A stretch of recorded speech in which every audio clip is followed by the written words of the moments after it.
Sip, apik banget Mas Mawan. Gini, terakhir sebelum Pak Muzamil ya, untuk ditegesin supaya ono kunci sing iso kok gawe nang dinding, kok ono kahanan apa digawe buka rahasiane. Jadi nek bahasa modern ngene, bahasane wong kampus. Nek benda, tanduran, termasuk planet-planet ya, hewan itu kabeh gak tahu salah.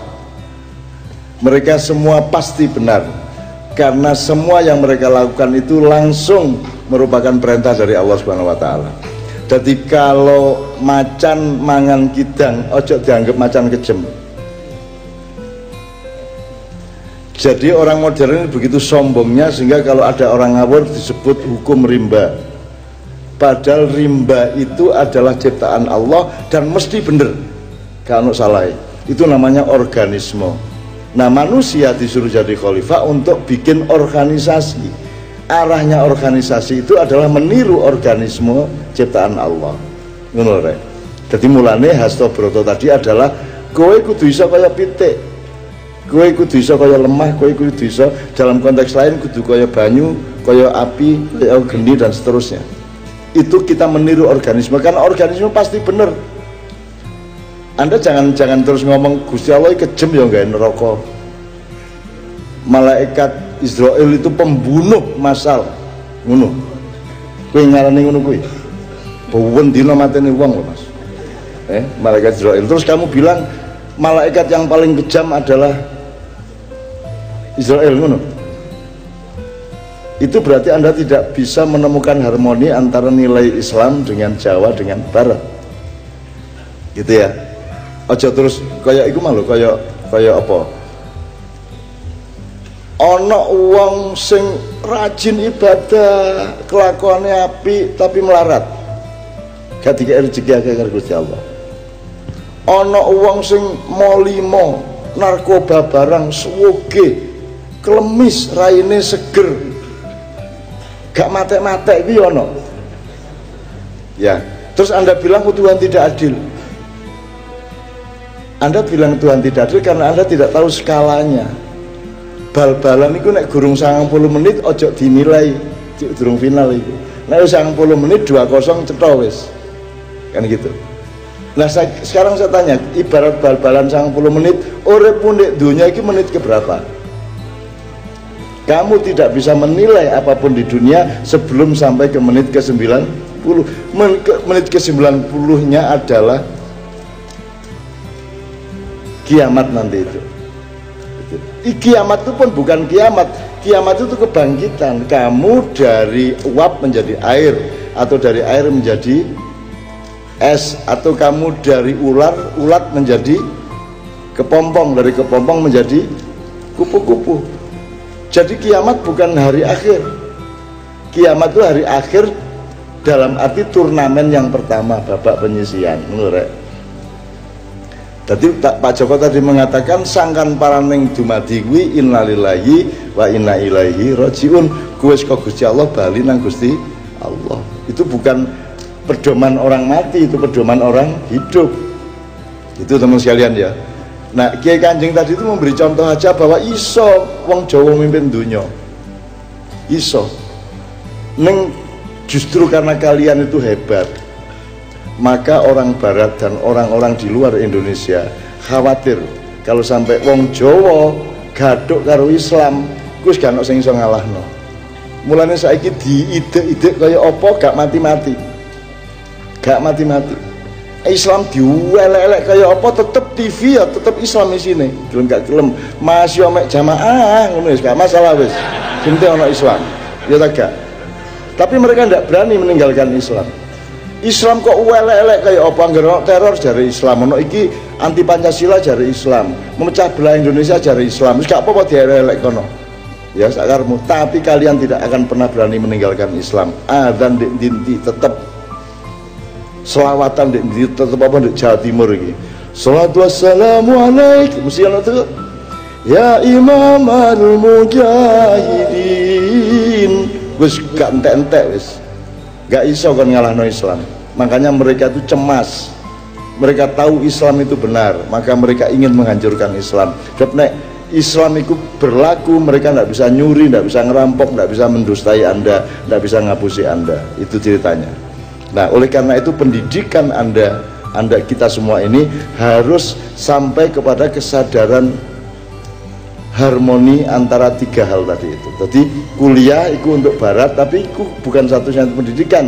Kamu tetap butuh sinau di masyarakatmu, di kampungmu, di keluargamu, dan sinau dengan mbah-mbahmu dan semuanya. Lengkap tiga tadi, Islamnya, Jawanya, sing Jawa ya, sing Madura nih. Ya. Meskipun Pak Muzamil sangat mempelajari Jawa, luar biasa. Pak Muzamil itu hafal filosofi Jawa. Dan memang dia tidak kerasan di Madura karena kurang tinggi ilmunya, kayaknya gitu. Biar dia jawab, kita persilakan tepuk tangan Pak Muzamil 10 sampai 15 menit. Terima kasih. Jadi tadi saya bicara tentang tarbiyah gitu ya. Jadi karena gini, zaman sebelum Kanjeng Nabi itu disebut zaman apa, Bapak Ibu? Jahiliyah. Selama ini orang menyebut jahiliyah itu asosiasinya kan kepada kebodohan, ya kan? Zaman bodoh. Tapi apa benar yang dimaksud bodoh itu apa nggak punya ilmu atau bagaimana? Ayo. Orang yang pada masa Rasulullah itu bodoh dalam artian nggak punya ilmu atau perilakunya yang bodoh? Perilakunya kan ya. Kalau bodoh dalam artian nggak punya ilmu, nggak bodoh. Di sana itu zaman Rasulullah itu sastrawan. Di sana itu orang kalau ada lomba sastra itu nggak, kalau baca sastra nggak ada yang pegang apa? Pegang teks. Mereka bisa bersastra sampai 1 jam 2 jam tanpa teks.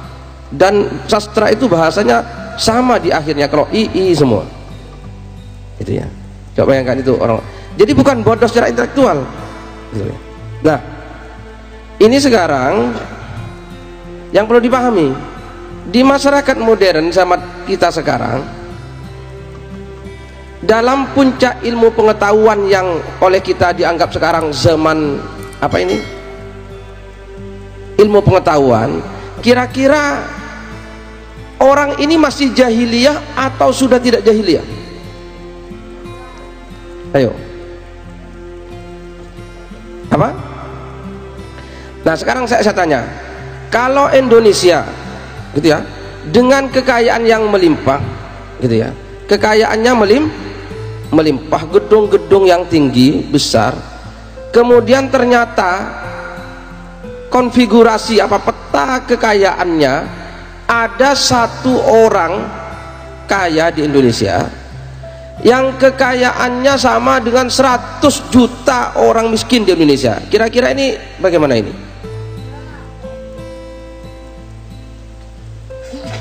Gimana? Ada kejahilian apa enggak ini? Di Indonesia itu sekarang ya, apa semua? 10% penduduk Indonesia itu menguasai 75% kekayaan. Ini anak-anak ini banyak yang rabi saja gak berani. Karena pesimis, khawatir gak bisa menghidupi keluarganya. Maka sampai tua gak rabi-rabi. Golkar, golongan kasep rabi. Nah itu ya, nah ya kan. Bahkan saya banyak punya teman sampai S2 Pak, jadi dosen, gak berani nikah, pesimis. Nah, sementara ada orang-orang asing di Indonesia yang bukan penduduk asli, tapi bukan hanya rabi 1 kali, tiap malam gonta-ganti istri. Nah ini kondisi. Nah inilah maka mari kita begini ya. Ini bukan hanya kesalahan orang luar negeri, tapi di dalam juga ngasih pintu untuk seperti itu. Itu masalahnya. Jadi, banyak orang sekarang pinter, tapi jadi agennya pihak luar negeri, gitu loh. Nah, oleh karena itu, maka mari kita tata pendidikan. Karena itu ujungnya ya pendidikan memang. Pendidikan bagaimana menjadi tarbiyah. Tarbiyah saya katakan tadi spiritnya. Sekarang saya tanya, sampean kalau kuliah, kalau belajar tujuannya apa? Karena ini salah satunya. Sabda Rasulullah SAW, innamal a'malu bin niat. Sesungguhnya perbuatan apapun itu tergantung niatnya, termasuk belajar, termasuk mengajar. Itu loh. Itu tergantung niatnya. Hasilnya itu tergantung niatnya. Saya khawatir kenapa bangsa Indonesia di tengah-tengah banyak orang pinter tapi gak bener. Khawatir ini salah satunya niatnya keliru dalam menuntut ilmu. Kan rata-rata orang tua bilang, ayo sekolah le ben entuk gawean, ya apa enggak? Sekolah le ben jadi presiden, sekolah le ben jadi wong sogeh. Itu benar apa enggak? Kalau dunia sudah menjadi tujuan, maka dunia akan rusak. Maka ini bos, karena ini sudah malam ya, menyangkut innamal amalu binniyat tadi. Satu, ayo nuntut ilmu niat yang benar. Niat yang paling benar apa coba? Satu, paling tinggi, yang paling tinggi. Tujuan hidup tadi apa? Inna lillahi wa inna, nah, ya kan? Terus berarti menuntut ilmu pun atau dosen mengajar pun tujuannya harus apa? Apa? Ya, untuk bisa suan dan diridhoi oleh Allah Subhanahu wa ta'ala. Yaitu tujuan tertinggi.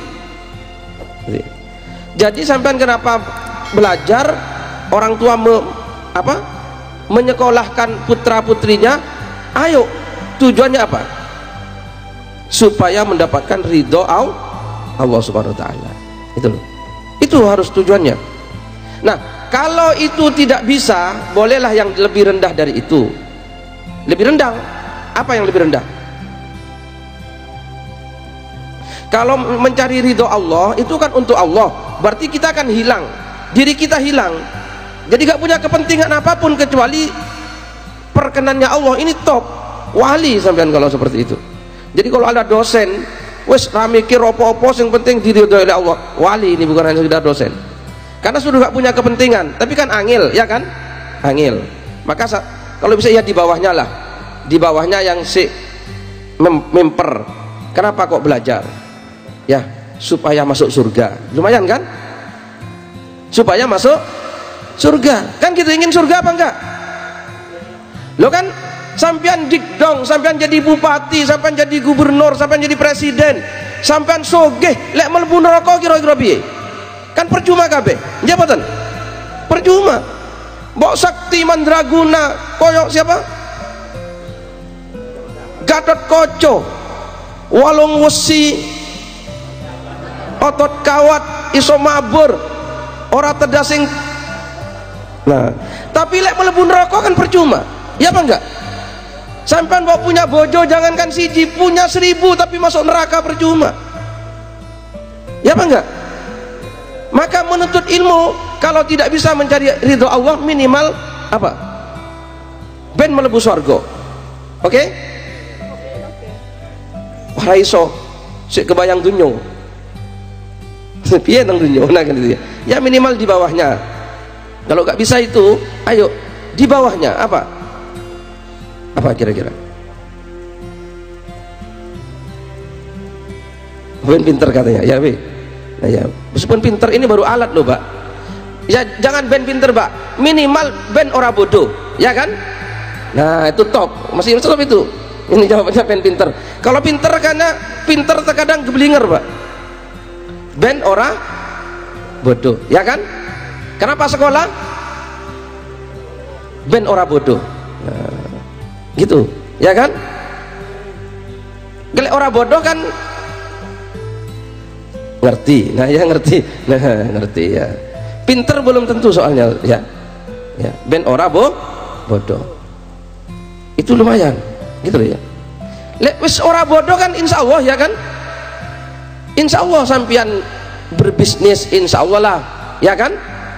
Karena agak bodoh, insya Allah sukses bisnisnya. Sampian jadi tukang pijet, insya Allah Ya minimal orang yang dipijet kepenak lah sehingga laris, karena sampean tidak bodoh. Itu top sampean Mbak, ben ora bodoh, bukan pinter, ben ora bodoh minimal. Nah, paling rendah kira-kira apa yang masih benar? Ada lagi apa?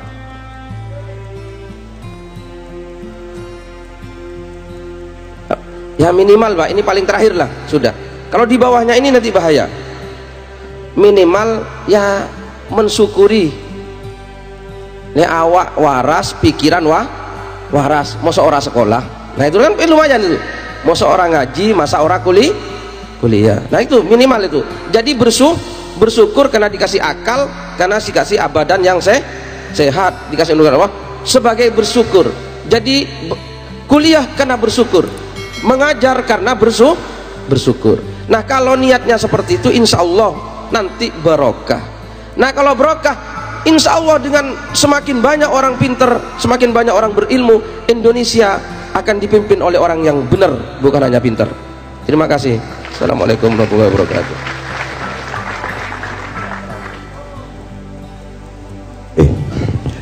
Untuk melengkapi sedikit ya cerita ya Kure, tapi saya ingin cerita tentang Kiai Kanjeng dan saya dikit, tapi tidak untuk saya dan Kiai Kanjeng.